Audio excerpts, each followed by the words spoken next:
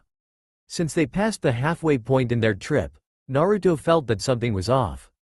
He branched out from the party a few times to try and figure out what was going on, but he didn't find anything. As he tried to sense anything that might be out of sight in the surrounding area, he was stopped by Satsuki, Naruto and Narumi. Their eyes were fixed on a pair of puddles about 25 feet in front of them.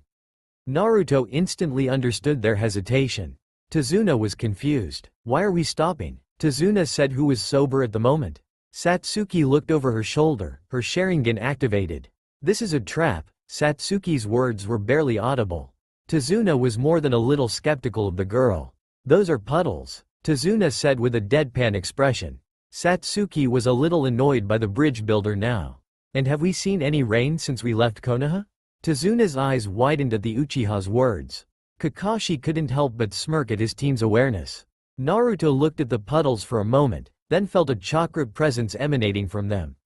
Naruto slowly reached behind his back and drew his knives. He made eye contact with Naruto, Narumi and Satsuki dojutsu meeting cerulean blue. They gave him a quick nod and Naruto blurred out of sight. Naruto appeared on the other side of the two puddles, his arms both raised over his head. His then whipped his arms down, throwing both knives at the two puddles. Rather than the blade sticking in the ground, there was a puff of smoke.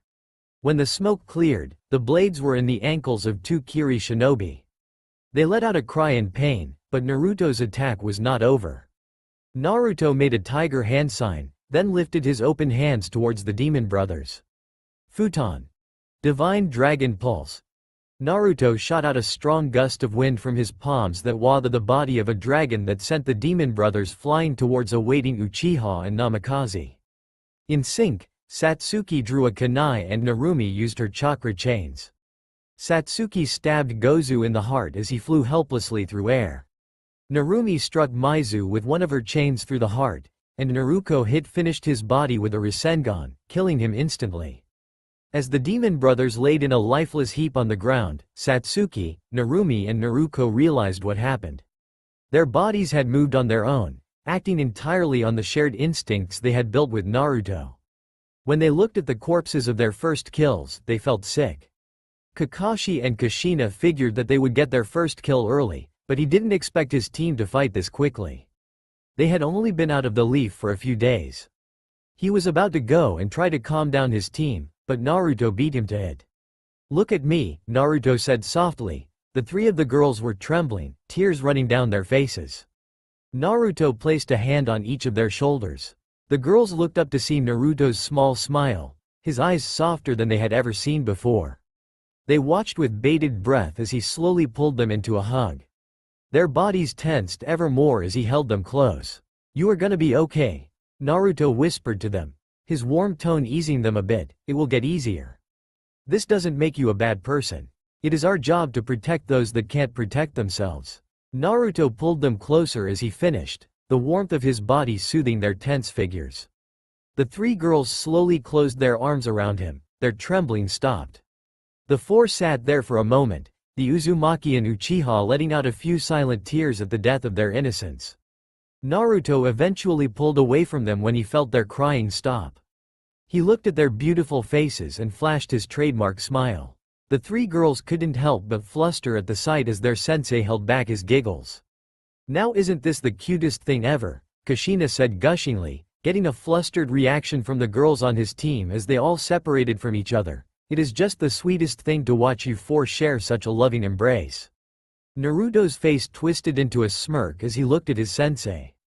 "It wasn't like that," the redheads, raven heads yelled, a flustered Uchiha and Uzumaki, Namikaze who were nodding nervously behind him. "Of course it wasn't," Kushina said playfully, "at least not yet."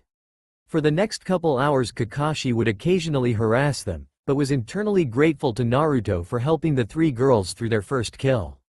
When he watched his team dispatch the two Chunin flawlessly, he couldn't help but feel a sense of pride. His team was working together because they wanted to, not because they had to. Their cohesion was nearly perfect. Over time they could become quite the threat if they kept down this path. Team 7 was closing in on their destination when all the shinobi felt a disturbance. Satsuki was the first to react, launching a kunai at a bush to their right. The kunai stuck the wood above a snow-white rabbit, scaring the hell out of the animal, but the exodus of the rodent didn't ease their senses at all. "So, you three felt it too?" Narumi asked as she noticed Naruto, Satsuki and Naruko still scanning the area. Before either could answer, a massive blade flew right for them. Naruto tackled Tazuna to the floor, while Satsuki, Kakashi, Kushina, Naruko and Narumi ducked down to avoid getting bisected. Naruto swung his feet to his chest in high jump form and let the blade pass safely underneath him. The blade curved upwards and sunk into a tree trunk about 5 feet above their heads. A man landed on the blade. He was tall and slender, his short, spiky, brown hair sitting on top of his head, behind his kiri forehead protector. He wore high-waisted gray pants with thin black stripes running vertically down the legs. He had white and brown camouflage stockings on his shins and forearms. Across his chest was a navy blue strap that held the massive blade he was standing on. On his feet were blue shinobi sandals. His face was covered in medical bandages, but his eyes bore into the leaf shinobi.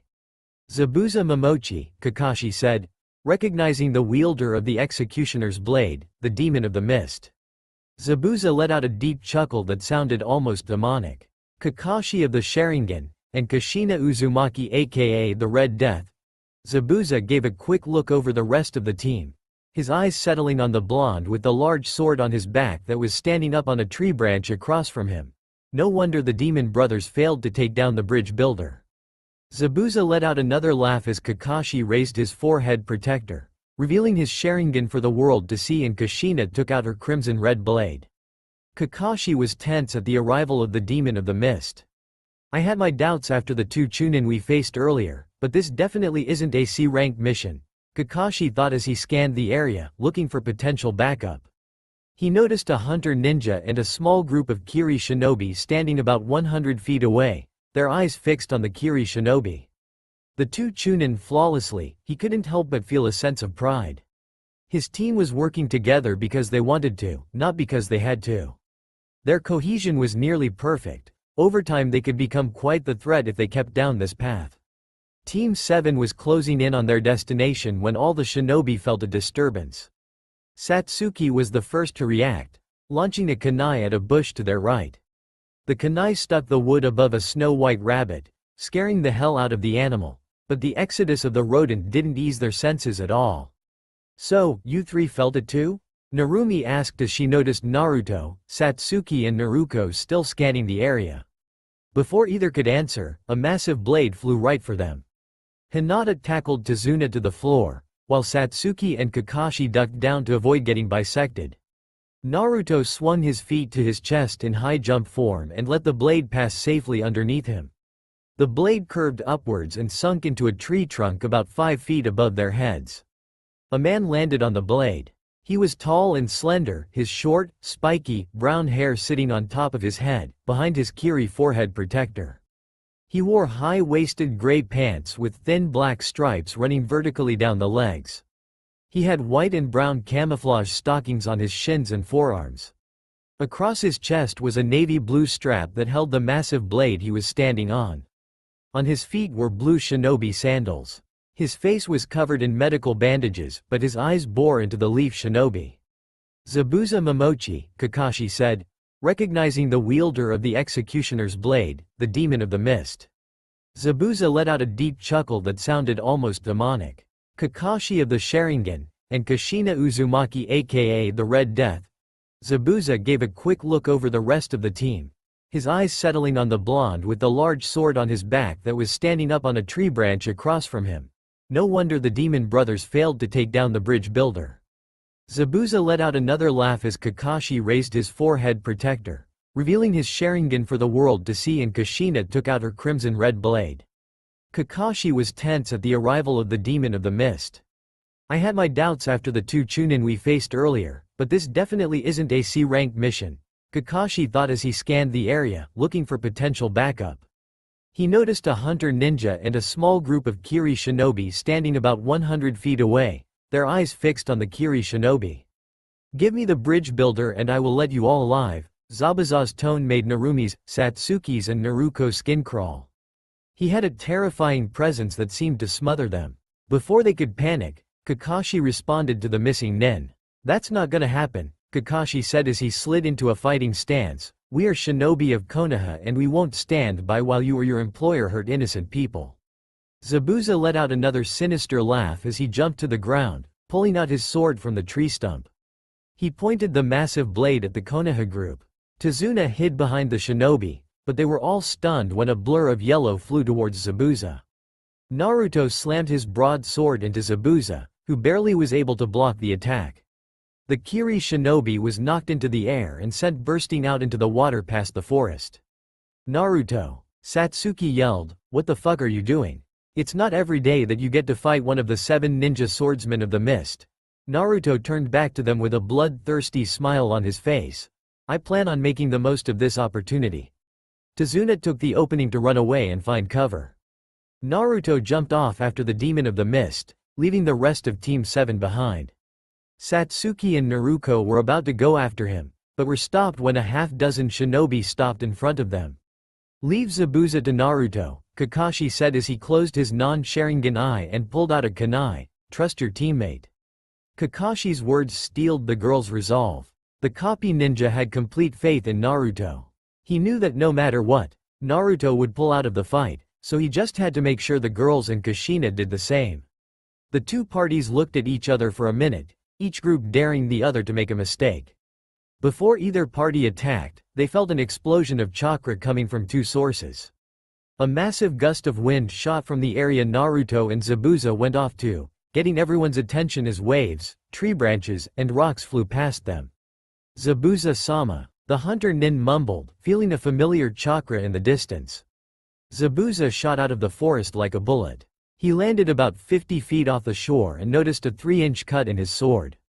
He then looked back towards the coast just in time to see a blonde blur barrel towards him. Zabuza barely ducked under a black-bladed sword that otherwise would have removed his head from his shoulders. He turned around to see the same blonde from the forest standing on the surface of the water, about 20 feet from him. The blonde had his large blade sitting on his right shoulder. The blade was huge, maybe 4 to 5 inches thick, but the very sight of it made Zabuza uneasy. The golden pommel seemed to shine abnormally bright, giving the sword a mythic feel. "That's a very nice blade you have there," Zabuza said, a smirk forming under his face cover. "Thank you," Naruto said, spinning the blade around nimbly. "Yours is quite the sight as well."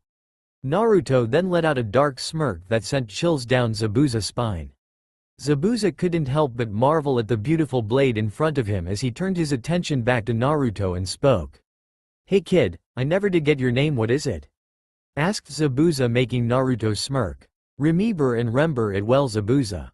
My name is Naruto Strife, wielder of the Buster Sword and heir to Cloud Strife," Naruto said with a grin as he spun the huge blade in his hand before stabbing the hilt onto the ground, cracking the earth a little. "I've heard of you," Zabuza said, his grin growing. "You're the Hokage's eldest child. Rumor is you left Konoha at the age of 5. Looking at that headband, it looks like you went back home, huh?" Naruto let out a low chuckle. "I wouldn't call it home just yet." The blonde then pointed the blades at the demon of the mist. "But yes, I recently went back," Naruto said as he got into his stance. Naruto noticed the slightest of shifts as Naruto confirmed his return to the leaf. Before he could ask anything, Zabuza spoke in a truly terrifying tone. "It's not very often that I get to have a sword fight, kid." Zabuza slid into a fighting stance. "I wonder how good the son of the Red Death is with his sword." Zabuza started emitting a staggering amount of chakra. The dark purple wisps whipped around, greatly disturbing the surface of the water. Naruto responded by releasing just as much chakra as the demon of the mist. Zabuza let out an absolutely maniacal laugh as his chakra collided with Naruto's in a wild clash. "This should be fun," Zabuza said, his evil smirk matched only by Naruto's. With that, Zabuza charged right at Naruto with surprising speed. He swung down on Naruto, aiming right for the boy's center. Naruto lifted his buster sword that caught the massive sword, causing sparks to fly. The collision sent a shockwave out that ripped off branches from trees and sent water crashing towards the shore. Zabuza's smirk only grew as the blonde shoved his blade up, pushing the demon of the mist off of him. Zabuza did a quick back flip as the blonde charged with incredible speed. Naruto swung both blades from his right, only to be blocked by Zabuza. His swords cut into Zabuza's blade. The blades were about an inch deep before the former Anbu shoved the blonde back. He then shifted his grip on his sword and did a wide horizontal strike at waist height. As Naruto jumped over the blade, much like he did when Zabuza threw the blade earlier. Only this time Naruto jumped exactly 1 inch above the blade, letting the massive sword pass him by, once again. He landed and took his advantage to strike Zabuza with a crashing strike to the demon's chest. Zabuza saw this attack coming but wasn't fast enough to move out of the way. Zabuza separated from the blonde for a moment. The cuts were barely deep enough to draw blood, but Naruto was just starting his assault. As Naruto ran right up to Zabuza and slid under the swordsman's first strike. He drifted to the right of the taller man, dragging his blade along the demon's side.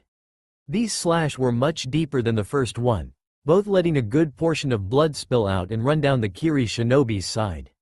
Zabuza gave the slightest of winces as Naruto cut him, giving the blonde just enough time to attack again.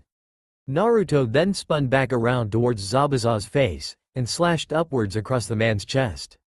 Zabuza now had 2 deep wounds across his chest, but the demon didn't flinch this time. Instead he swung his blade, one-handed, and forced Naruto to jump back, but not before giving him a deep cut right underneath his chest. Naruto's concentration was broken for a split second, but that was all Zabuza needed to land a devastating right cross to Naruto's cheek. The blonde went flying 15 feet back and landed on his feet. Zabuza had a massive smile on his face as he watched his blade fix itself from the blood of the blonde. He looked over to his opponent to see something he never expected. Naruto stood up, showing his ruined cloak and shirt to the world. Before Zabuza's eyes, the wound started to steam and close at a rapid rate. Zabuza watched in awe as the wound closed. Naruto's blood did stain his shirt and cloak, leaving streaks of red below the cut in the fabric. Naruto tossed his blade in the air for a moment, and Zabuza watched as he ripped the destroyed clothes off his chest to reveal his muscular frame. As the wound finished healing, Naruto extending his hands, leaving his palms facing the sky. His blades fell perfectly into his hands and he blurred out of focus, his speed on display. Zabuza's instincts took over as he whipped around and raised his blade to block the blonde's attack. Amazed by the blonde's speed, Zabuza decided to fight defensively. Naruto appeared to the right of the demon of the mist, but Zabuza was only able to prevent a fatal blow as Naruto cut right into his shoulder. Faster than Zabuza could defend against, Naruto appeared to his left and landed a similar strike. Naruto then spun around Zabuza and slashed across the demon's back. Naruto led of a flurry of attacks ensued. These attacks were like a blur to Zabuza was playing damage control at this point, just trying to keep Naruto from killing him with each strike, while he waited for his moment to attack. His arms, chest, ribs, and back were all sliced in a flurry of steel and a blur of yellow. With each strike, Zabuza felt stronger. It had been years since someone was able to challenge him in a sword fight, and as he felt each cut or slice, more and more adrenaline poured into his system, giving him the rush only captured during a life-or-death battle between 2 warriors. Naruto reappeared and blurred out of focus again, this time striking Zabuza in the back of his thigh, leaving a deep wound on the demon of the mist's right hamstring and dropping him to 1 knee. Zabuza predicted the blonde's next attack, raising his blade horizontally to block the blonde's overhead attack. Naruto brought both blades down on Zabuza's sword, his swords cutting a few inches into the executioner's blade. He wasn't expecting for Zabuza to use this to his advantage. Zabuza yanked his blade to the right, disrupting the blonde just enough for him to swing his blade out and claim the blonde's throat. As Naruto backed up enough to avoid losing his head, but the shot he took from Zabuza cut cleanly through his jugular and trachea. The blonde's eyes narrowed for a moment, before he blurred out of sight once more. He appeared about 5 feet from Zabuza, facing the demon. Zabuza smirked as he watched the blood pour out of the blonde's throat and out of the sides of his mouth. But once again, Naruto's wound began to steam and close. Zabuza looked into Naruto's eyes as the wound closed. Gone were the eyes of a child that had been there at the beginning of the fight. Now he had the eyes of a killer. All of Zabuza's instincts told him to run for it, but his body wasn't responding. He was in too much awe of watching the blonde recover from the fatal wound in a matter of seconds. As the wound finished closing, blood still ran down Naruto's chest and abs. Zabuza had to admit that the blonde looked terrifying. Naruto looked right at the demon of the mist and spoke. "I've underestimated you." Naruto rolled his neck, releasing a series of pops much like he did against Kakashi. "That won't happen again," Naruto said in a cold tone. But before Naruto could charge Zabuza, something smashed into the water next to them. The collision sent tidal waves crashing towards the surface. It pulled the two fighters' attention. They turned to see Kisame Hoshikage standing there with his usual sadistic smile. He was wearing a navy blue cloak with red clouds on it. His sword, Samahata, was wrapped in bandages on his back. "Sorry," Kisame's deep voice cut through the silence like a knife. "I tried to just stand by and watch, but this just looks like too much fun. I'm sure you two won't mind if I jump in, right?" asked Kisame with a grin. "Give me a fucking break," thought Naruto with a groan before he sighed. He then grew a grin that would scare the shit even out of Orochimaru. Scene change with Team 7. Kakashi, Kushina and Haku had separated from Satsuki, Narumi, Naruko and the other Kiri shinobi. Kakashi was caught off guard by Haku's use of Hyoden. He knew that the bloodline was a native to Kiri, but when the Hunter Nin trapped him in her crystal ice mirrors, he was put on the defensive. The fight seemed even at the moment.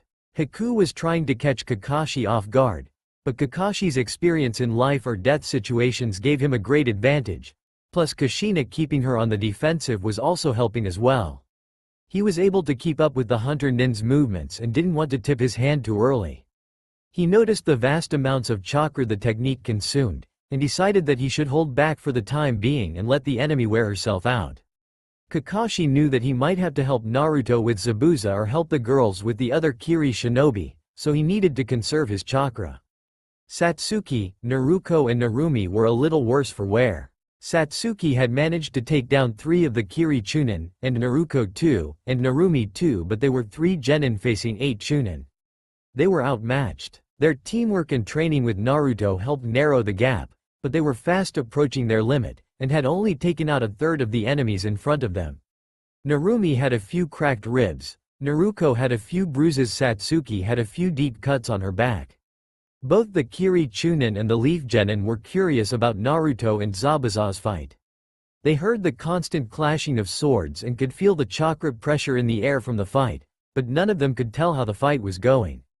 Naruko, Narumi and Satsuki were fighting very defensively, like Naruto taught them to when they were at a disadvantage.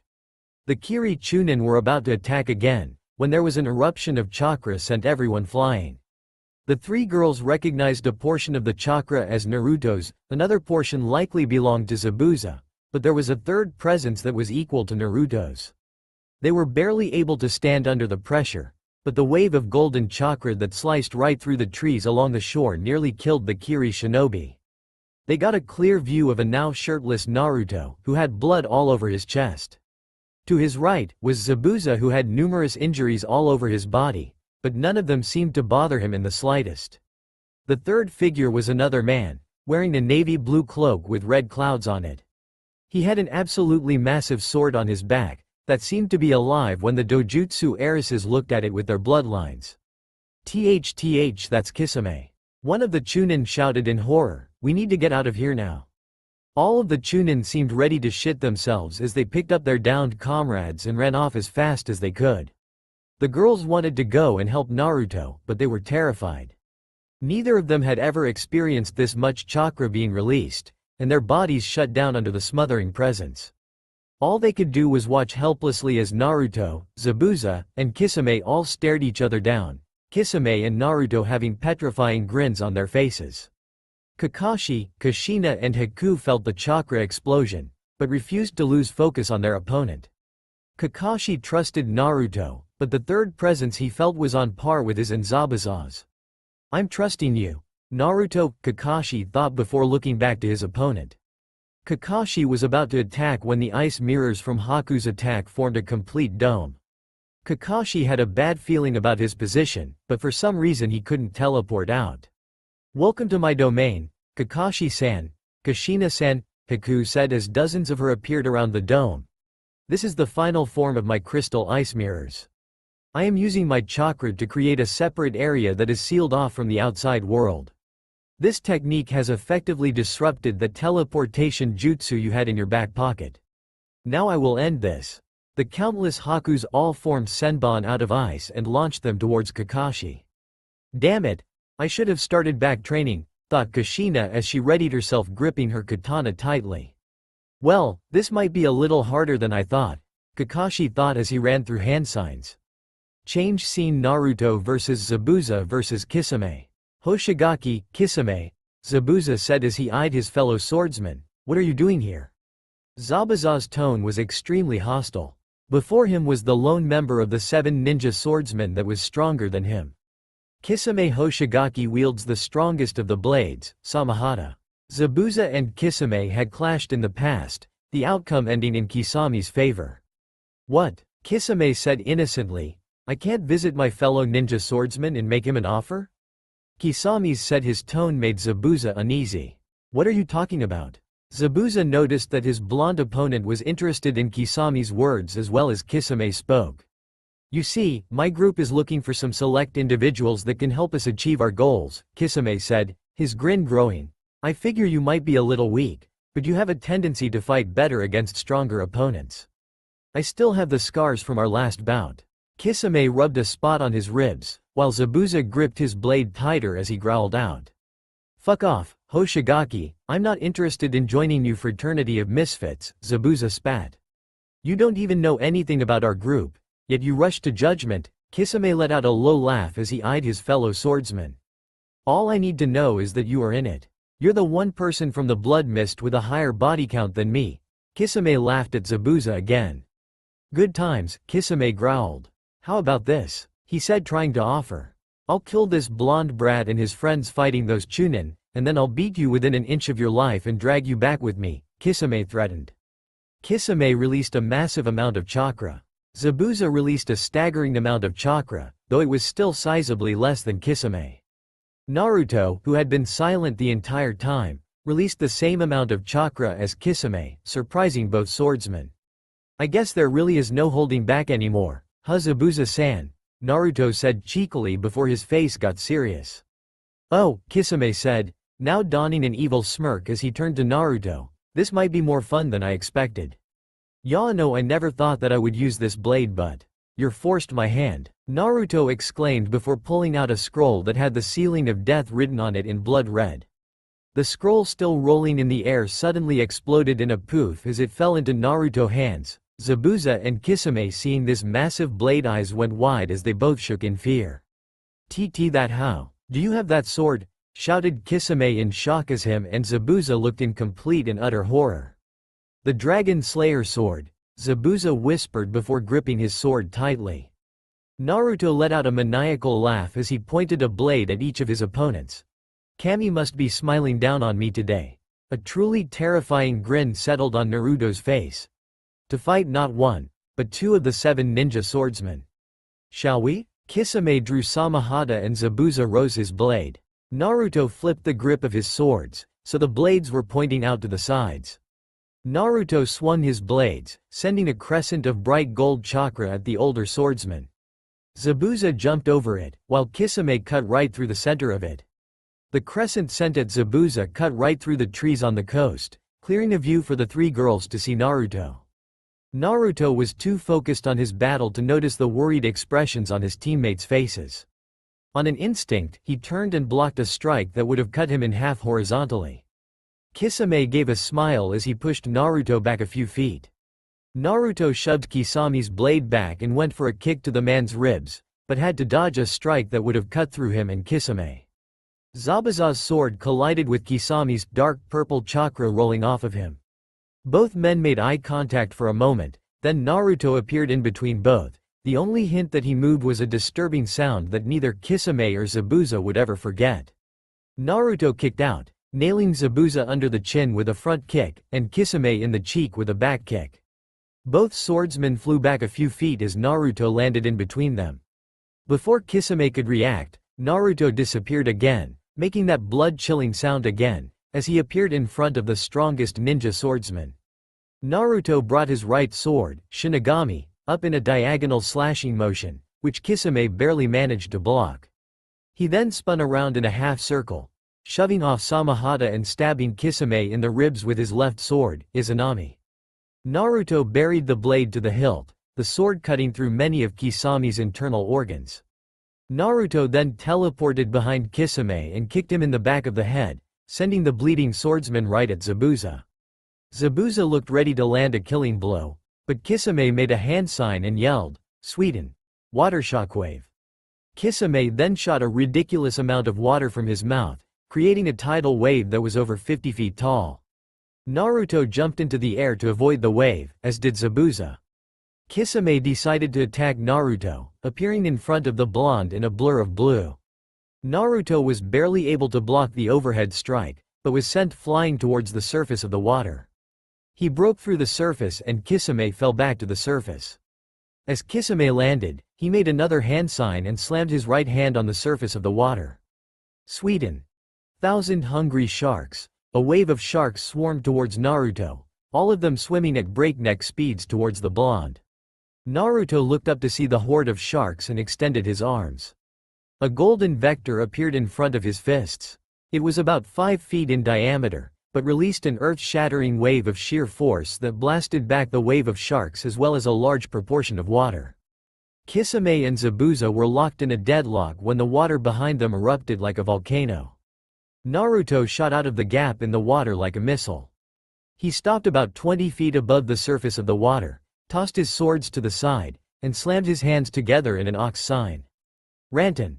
Water tornado! The water below Zabuza and Kisame shot up and formed a massive tornado of water. Lightning crashed through the tornado, striking Zabuza and Kisame a few times.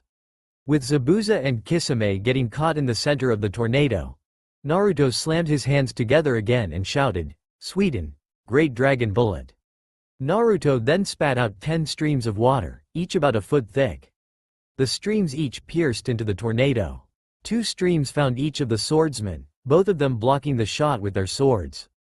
Naruto teleported the swords back into his hands and teleported behind Kisame, axe kicking him down into the now hectic water. He then teleported to Zabuza and swung both swords at the swordsman's back. Zabuza was barely able to block the attack, but it only limited the damage. Naruto's blades cut right through the executioner's blade and gave Zabuza 2 parallel cuts on his chest and abs.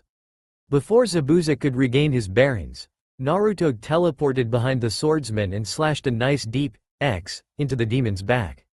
Zabuza gasped in pain as he landed on the surface of the water. Naruto was about to end the demon of the mist, but Kisame shot up with an upward slash aimed right at Naruto.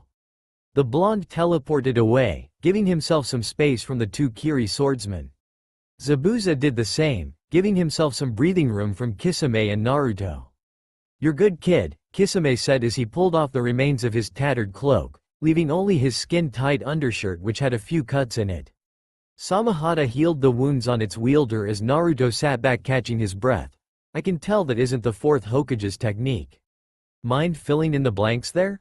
Naruto's breathing stabilized as he stood up straight. "My teleportation ability is far beyond the Hiraishin," Naruto said, a bit angered at how Kisame compared Ace's power to his father's teleportation jutsu. "I can tell. You don't have to go to a place you marked. It seems like you are only limited to the places in your sightline, not to mention you can teleport your weapons to you." "That's pretty useful." Kisame shifted Samahata to his shoulder. Naruto and Kisame were both eyeing each other when they heard demonic laughter coming from Zabuza. "Ah," Zabuza exclaimed, "it seems you bastards have woken me up." Kisame shifted defensively, making sure that Zabuza did not get a free shot on him.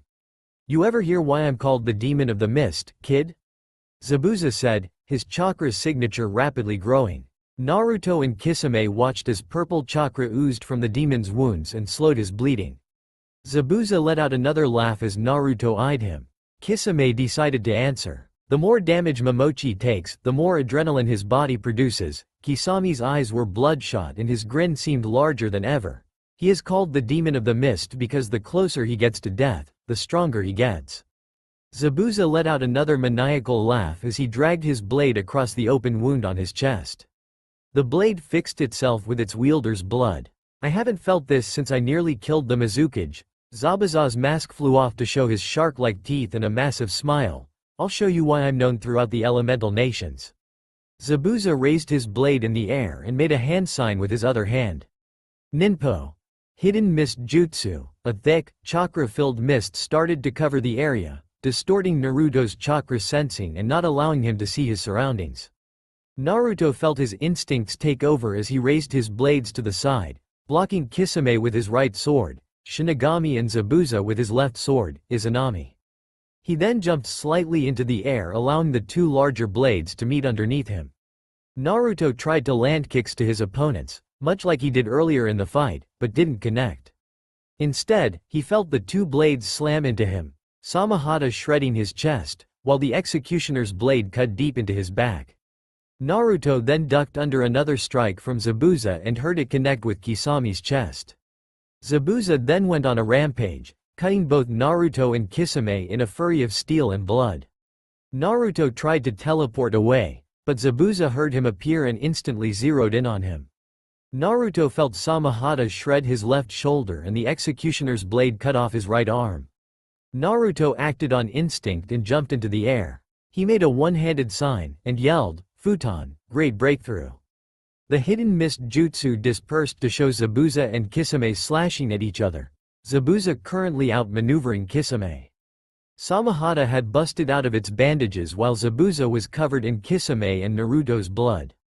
Naruto raised his left sword and fired off a crescent of aura. The attack moved much faster than his crescent of chakra. Zabuza took the hit, breaking a few ribs and leaving a nasty burn. Kisame tried to slash through the wave aura, but the attack cut a few inches into Samahata then exploded. The sword let out a screech in pain as Kisame was sent flying back 20 fei. Both swordsmen snapped their attention to Naruto, who they were almost certain they had killed. Naruto landed on the surface of the water, blood covering his body and still missing his arm. Kisame and Zabuza watched in awe as Naruto's wounds all closed and his bones pieced themselves back together. Once all his other wounds healed, Naruto dropped his sword and put his left arm on the end of his severed right arm. Naruto's hand started glowing gold, then he did something that would be burned into the memory of both swordsmen. In one motion, Naruto shot his hand down, his arm regrowing as his hand moved. The sounds the regeneration process made were the stuff of nightmares. Naruto gave a gasp of pain as he finished regrowing his arm. Naruto rolled the joints of his new arm, releasing a few nasty pops as he worked the kinks out. Kisame and Zabuza were stunned as they watched the limb grow back. They expected Naruto to have a limit to his healing, but as they watched the blonde extend his regrown limb, they felt a very unfamiliar sensation. Fear. Naruto snapped his arms out, his swords shooting out of the water and into his hands. Sealing scripture then appeared on Naruto's arms. The black markings wrapped around his entire upper body like snakes. The markings burned red for a moment. "I can't use Mokuton out here, I'll deal with the repercussions for this later," Naruto thought as he felt his aura and Ki spike. "Kai!" Naruto yelled as the seals that Ace put in place to limit his aura and Ki opened, sending out a gargantuan shockwave. Perspective change. Team 7. Satsuki, Naruko and Narumi had a front row seat to the most terrifying bout either of them could imagine. Naruto was going toe-to-toe with two of the 7 ninja swordsmen of the mist. Destructive jutsu had been flung, copious amounts of blood had been spilt, and a seemingly endless stream of chakra radiated from the fighters. It took Kisame and Zabuza teaming up on Naruto to force the blonde out of the fight. Neither Hinata nor Satsuki could see into the hidden mist jutsu, but they heard swords meeting flesh, over and over again. They felt sick when they saw Naruto jump out missing an arm and having countless slashes and shreds covering his body. Kakashi's and Kushina fight with Haku had ended when the Haku's dome was broken by one of Naruto's stray attacks. Haku was nearly at her limit, and Kakashi took full advantage, incapacitating the hunter Nen and placing restrictive seals to keep her from escaping. When Kakashi and Kushina got to Narumi, Naruko and Satsuki, Naruto had just dispelled the hidden mist jutsu. Kakashi, Kushina, Naruko, Narumi and Satsuki were all going to interfere when they saw Naruto on the verge of death. The three girls nearly threw up when they watched all of his wounds close and his arm grow back. How can he do that? Satsuki stuttered as she watched Naruto's body piece itself back together. Naruto-kun, what are you? Naruko whispered as she watched Naruto stand there before the two petrified missing nin. Tsunade-sama can't even regenerate to that extent. Kushina watched helplessly as Naruto did the impossible. As Naruto's swords shot back to his hands, Kakashi felt a slight disturbance in the blonde and ran to the three girls with him. He tackled them to the ground just as Naruto undid his seals. Kakashi took a majority of the shockwave, feeling the energy in the air smother him. Trees, boulders, and water went flying everywhere as bright gold energy whipped around Naruto. Kakashi watched as black energy erupted straight into the air in a pillar, sending out another shockwave equal in strength to the first. The energy was more sinister than the nine tails and made Kakashi and Kushina fill with fear. Satsuki, Naruko, and Narumi weren't any better. They had tears running down their cheeks and were barely able to breathe under the weight of Naruto's newly released power. The two Jonins watched as Naruto floated into the air. Black markings started to stretch all over Naruto's body. Naruto's eyes turned into deep azure blue with tears falling from the side, just like in Chapter 1. It's time to end this, Kakashi heard Naruto's words, unable to move. All Team 7 could do was watch with bated breath as Naruto used a power they have never even heard of before. Perception change. Naruto vs Zabuza vs Kisame. Kisame and Zabuza were now only 10 feet from the shore, after getting launched back by the blonde's power. They looked at each other, neither one sure of what exactly was going on. They knew that Naruto would be a tough opponent, but this was insane. The blonde had healed through countless injuries, had a chakra capacity that matched and potentially surpassed Kisame, and now released a power that they didn't recognize. Naruto floated in the air, 30 feet above the swordsman. His presence and appearance were absolutely terrifying. Zabuza felt more power from Naruto than he did when the fourth Mizukage allowed the three tails to take over. Kisame was in the same boat. The only person that could stand up to Naruto right now was Pain, and Kisame knew that the leader of the Akatsuki was not going to show up here. Kisame's instincts told him to run and not look back. But before he got the chance to flee, Naruto appeared in front of him. Naruto slashed up faster than Kisame could react. The cut was deep, easily 4 inches into the Akatsuki member. Naruto then teleported to the side and spun like a top, landing a kick to Kisame's face that sent him flying through the remains of the forest. Zabuza tried to attack Naruto, only for the blonde to teleport out of the way. Naruto appeared just past the blade and cut Zabuza's arms under the shoulder. He severed all the muscles in the swordsman's arms and kicked him into a large boulder that sat about 50 feet inland. Zabuza slammed into the boulder, indenting his body into the stone and feeling his ribs shatter and his skull crack.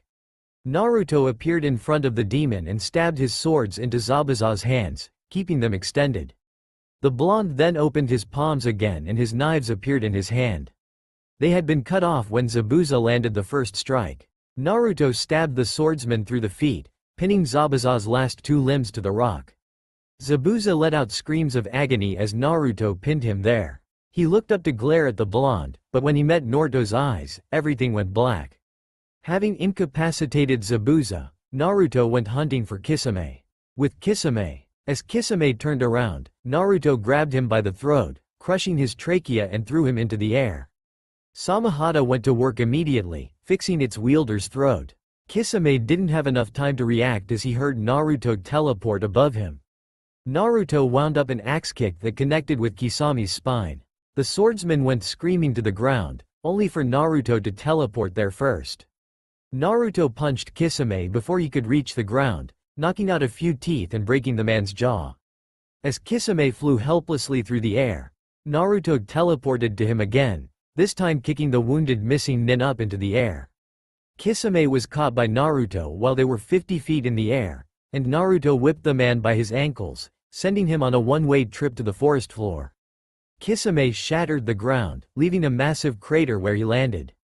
Naruto landed next to him and stopped his foot on the ground. A pillar of rock rose from under Kisame and knocked the missing nin in the air. Naruto wound up a punch, enhancing it with telekinesis, and slammed it right into Kisami's chest, shattering the man's sternum and sending him flying like a rocket. Naruto was about to pursue when his vision blurred. He felt his aura control slipping as his ki flow stopped. Damn it, he got away. Naruto thought in anger as he just took a few deep breaths before sighing and used the last of his power to teleport back to his team, even though he knew Kisame survived. Kakashi and the girls could only hear the end of Naruto's fight. The blonde had sent his opponents flying past them as soon as the fight came on land. They found Zabuza pinned to a boulder, barely alive. They were about to finish the man off when they heard the loudest hit and saw Kisame go flying in the distance. They expected to see Naruto shoot after him or intercept him midair, but instead, they heard the sound of Naruto's teleported behind them. They turned to see a dead, tired Naruto stumble towards them. He didn't have any visible injuries, but they could tell that he was well past his limit. Naruto took a few steps then collapsed into Satsuki's arms. He was panting and his body was well over the normal temperature. He tried to stand, only for his legs to give out and force Kushina to hold him up. Naruto-kun, Satsuki, Naruko, Narumi and Kushina said in sync. The four were still in awe of the blonde's power, but his well-being was their top priority. Naruto, are you okay? Kakashi asked while Satsuki and Naruko lowered Naruto to the ground. Naruto looked at his team again, letting a soft smile settle on his face. You two were amazing. Naruto raised a hand to Satsuki's cheek before doing the same to Naruko and Narumi's.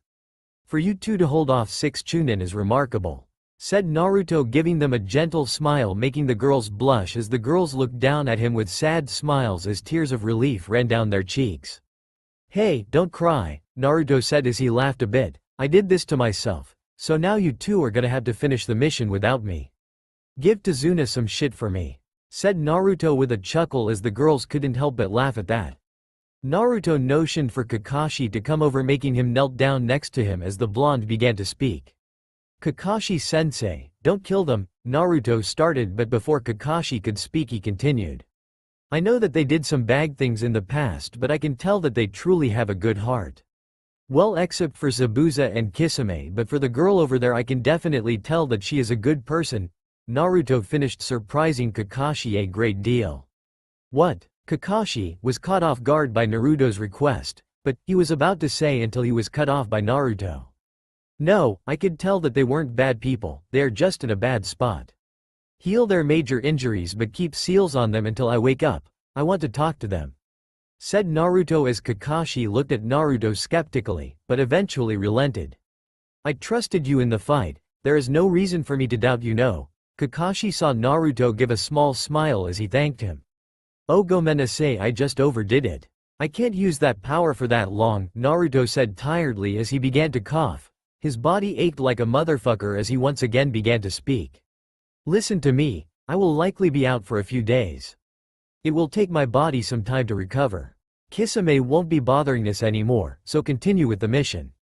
Don't bother using medical ninjutsu on me. Just give me an IV and supplements once we get somewhere we can rest. Oh yeah, and when I wake up there had better be a goddamned good meal, Naruto said, earning chuckles from those around. He suddenly felt his eyelids getting heavier and spoke with the little remaining energy that he had. Well guys, it's about nap time, Naruto said before everything went black for him, fully passing out, resting into Kushina's breast, ignoring the worried sounds coming from his team. Time skip 2 days later. Naruto slowly fluttered his eyes open as he felt the sun hitting him in his eyes and groaned out as he woke up. He felt his chakra network around mid-chunin as he cursed in his mind. Fan-fucking-tastic. Chakra exhaustion, that's is just perfect, Naruto thought sarcastically as he slowly reached his arm out and flexed it on, feeling 2/5 of his power. Naruto only sighed as he hopped from the twin-sized bed and suddenly his lower body felt cold, making him look down. Oi, oi, oi. What the hell is it, opposite day? Where the fuck is my clothes? Maybe it was those goddamn gnomes that sneaked inside and took my pants and shirt, those little bastards, when I get my hands on them. Thought Naruto, looking at the closet which he could have sworn saw it close before he woke from his sleep. Sighing, Naruto made his way out of the unknown room and made his way downstairs. Scene change. Naruto was walking downstairs in nothing but his boxers and a few bandages around his arms. He was making his way into the kitchen. As arriving there, his eyes met with an unfamiliar woman. This woman has long blue-colored hair. She wears a short-sleeved pink shirt with the end of the sleeves and the collar being red in color. She also wears a long blue skirt. This was the daughter of Tazuna, Tsunami. The two just stood there looking into each other's eyes, until hers eventually traveled down until they reached a sight that made her blush hard with a massive nosebleed. Naruto looked her up and down and couldn't help but to look at her twice and had to admit. She was beautiful. Excuse, but have I died and went to heaven? Naruto asked as Tsunami snapped out of her thoughts and looked towards him in a confused expression. You know why? Asked a confused Tsunami, making Naruto give her a flirty grin as he began to speak. Oh, because you looked so beautiful that I mistaked you for an angel. I mean, hot damn.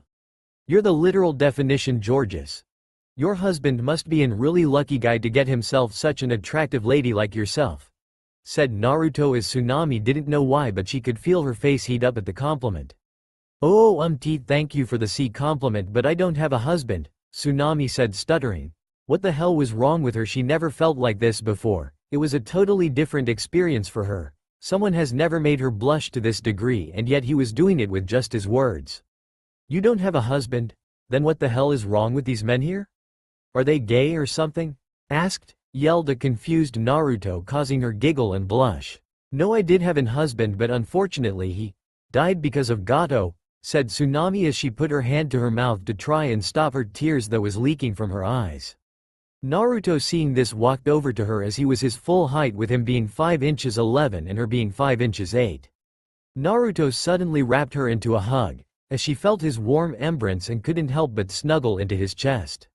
I'm sorry that I brought up old memories, but I can't help and sit here watching such an angel like yourself shed tears in my presence, said Naruto with a small smile before he pulled back and wiped the tears away, making her blush slightly. The two just stood there with Naruto hand on her cheek, both looking directly into each other's eyes. Tsunami didn't know why, but she leaned in closer to Naruto, who was surprised but thought nothing of it and leaned in close as well. The two was then brought out of their shock when they heard groceries hit the floor, as the two looked back only for Tsunami to blush in embarrassment and Naruto to give out a sheepish chuckle. Before both of them were everyone of Team 7 with groceries in their hands. Well, not anymore. Kakashi just stood there like a statue, before his lone eyes started to tear up. Naruto looked at Kakashi, who looked at him with big shit-eating grin and a few tears from his eyes. Very good, my student. I'm so proud, thought Kakashi with a few tears that slid from his eyes, and gave Naruto a big thumbs up, making him chuckle. Meanwhile, with the girls in the group, to say pissed off was putting it mildly. They were boiling with rage and jealousy as they were glaring at Tsunami, making Kakashi turn to look at them with massive amounts of sweat falling down his face as he stared at his team before he looked towards Kushina, who had a pissed off expression on her face. He didn't know why, but decided to put those thoughts at the back of his, but for right now he was looking towards his now favorite student who just bagged a cougar. He couldn't do anything but let out a huge grin. He was just so damn happy. Naruto, feeling the malice from the group of girls, and walked over to them before stopping in front of them, letting them see his godly body. For a second they forgot what he did and started to drool with nosebleeds as they stared at his bare chest before snapping out of it and decided to glare at him, not speaking, but they all had a little bit of blood dripping from their nose. Naruto only sighed before turning towards Kakashi, who had his book in his hands reading it, letting out a perverted giggle every now and then. Oi, Kakashi, where did you put my clothes? Asked Naruto, making Kakashi look up from towards his book as he pointed towards the couch area where he saw his sleeveless black shirt, dark pants, and black boots. Naruto made his way over towards the living room and grabbed his outfit before taking it and walking upstairs. Naruto suddenly stopped before reaching the stairs and looked back down before sweat dropping as he saw the girls shamelessly drooling with their mouth open and small nosebleeds, making him sigh in amusement, and turned to walk back upstairs. Time skip. Naruto was walking with Tsunami through town, mostly due to Kakashi giving him order to follow them, but if you could look closely, Naruto could have sworn he saw a twinkle in the perverted man's eye when he gave him the mission. Throughout the entire walk, Tsunami kept taking glances towards Naruto, who just walked alongside her as she decided enough was enough and spoke. Thank you for coming with me, Tsunami said towards the blonde walking next to her as they entered the town, as he responded back. It's no problem. I could hardly let a pretty woman like you go into a dangerous place like this alone now, could I? He answered with a lazy grin towards her, making her blush again at his slight flirting. He'd noticed that she seemed to be in a better mood than she had been in earlier during the little talk that he had with Inari. XXXXXXXXFLASHBACKXXXXXXX. Everyone was now at the dinner table having a nice conversation. Well, they were having a good conversation until a younger boy at the end of the table started to scream at them. "Why are you even here?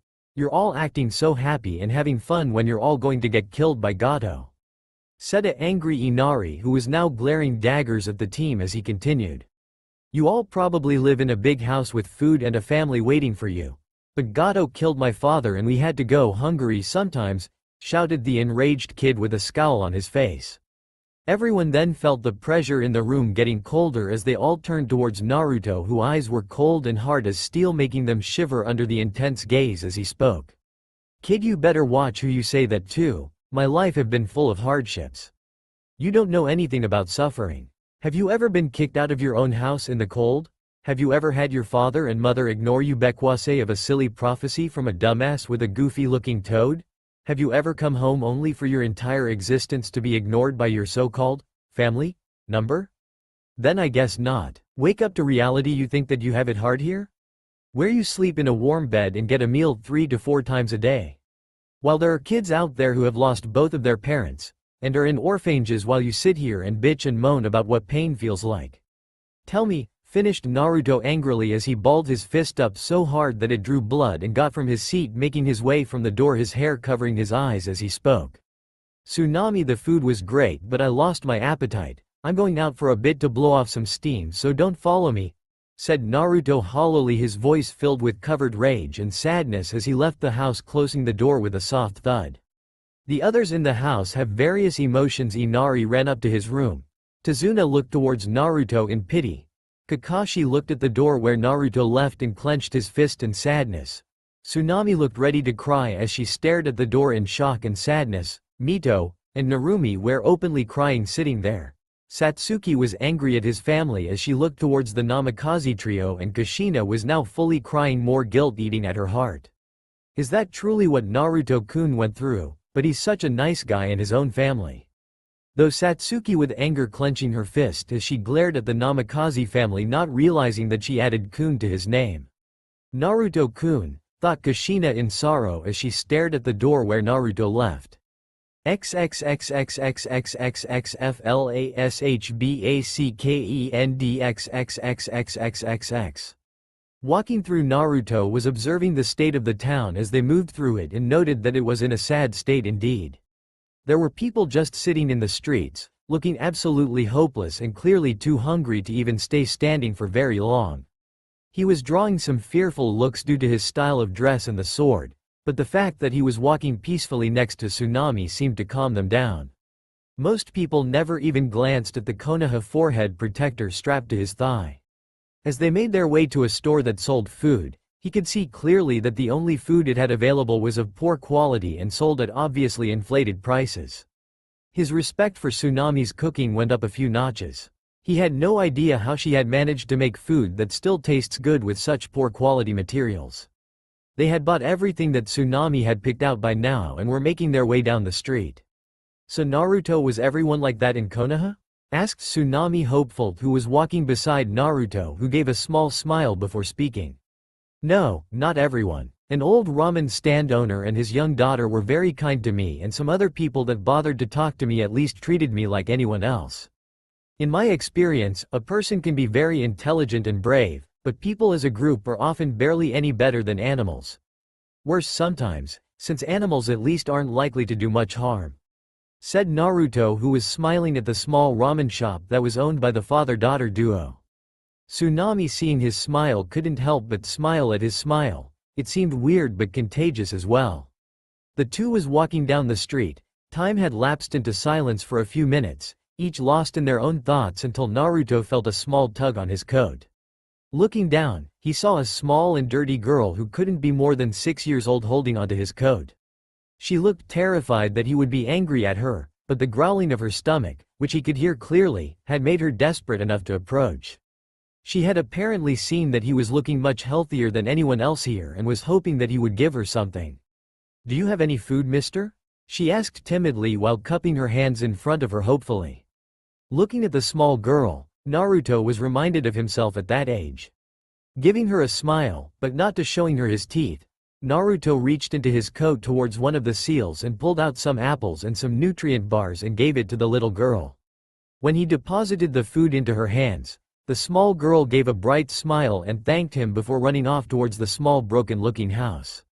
"Naruto-kun, that was a very kind thing you did," Tsunami said approvingly, not noticing the add of kun to his last name, but before he could say anything back, there was a sudden commotion from the direction that the girl had run off to, and when Naruto turned to look, his face darkened with anger. "Watch where you're going, you filthy little brat." An unwashed-looking and more than slightly tipsy thug yelled at the very girl that Naruto had just given the food to, his hand already raised to strike her. Naruto charged towards the location in a blur. Tsunami quickly ran after him as the blonde made his way towards the thug, catching his hand before he could hit the girl. Ignoring the angry-looking man trying to get his hand free, Naruto addressed the little girl. "Run along, sweetie." When the wide-eyed girl picked up her dropped apples and food bars and scampered off, the smile that Naruto had given her dropped off his face and he shoved the man into a nearby alley, with Tsunami following behind nervously. To Naruto, this was a perfect opportunity. He'd been intending to get some more information on Gato, and this piece of scum had very conveniently volunteered for an interrogation, assuming of course that he worked for Gato. As soon as the man got back on his feet, he rushed at Naruto, intending to punch him, but found his fist caught in an unbreakable grip. He tried to free his fist, but Naruto just tightened his grip painful and twisted his wrist, forcing the man to his knees as the bastard thug spoke. "We're gonna kill you for this, you bastard. I work for Gato and you've been warned that anyone who goes against us is gonna be killed."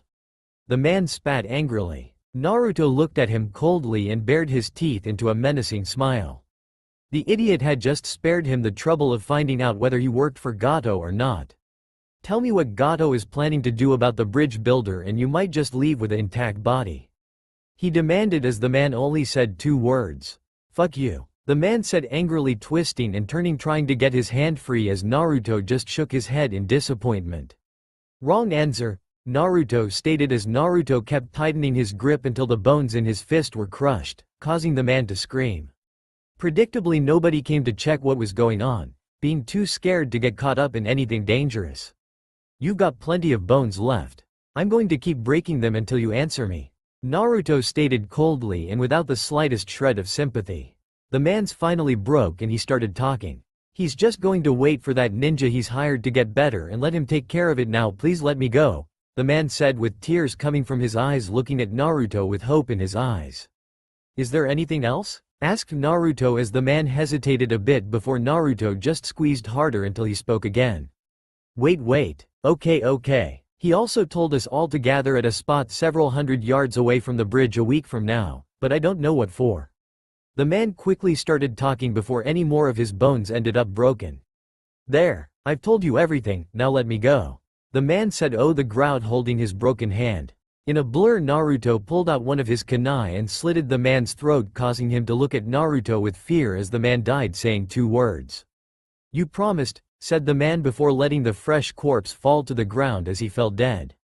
"I don't do promises with bastards," said Naruto with cold eyes that could freeze glaciers as he sealed the body within a scroll. As he turned around at the entrance of the alley, he saw a pale and shaken Tsunami staring at him with wide eyes and trembling hands. "Well shit," thought Naruto as he watched the woman who was trembling in fear as he spoke. "Sorry you had to see that, Tsunami," Naruto said quietly. Tsunami for her part was having trouble reconciling the image she had of the blonde as a gentle and caring man with the cold and brutal execution she had just witnessed. She knew of course that killing was a part of life as a shinobi, but seeing it was something else entirely. She didn't feel at all sorry for the man he'd killed. It was just the act itself that shocked her with its casual brutality. "No, it's fine," she said, shooken up a bit. The two made their way home in relative ease as Tsunami started calm down with the events that happened earlier. They had nearly reached the house before Tsunami struck again. She was biting her lips nervously and blushing in embarrassment, but forced enough calm into her voice to speak clearly.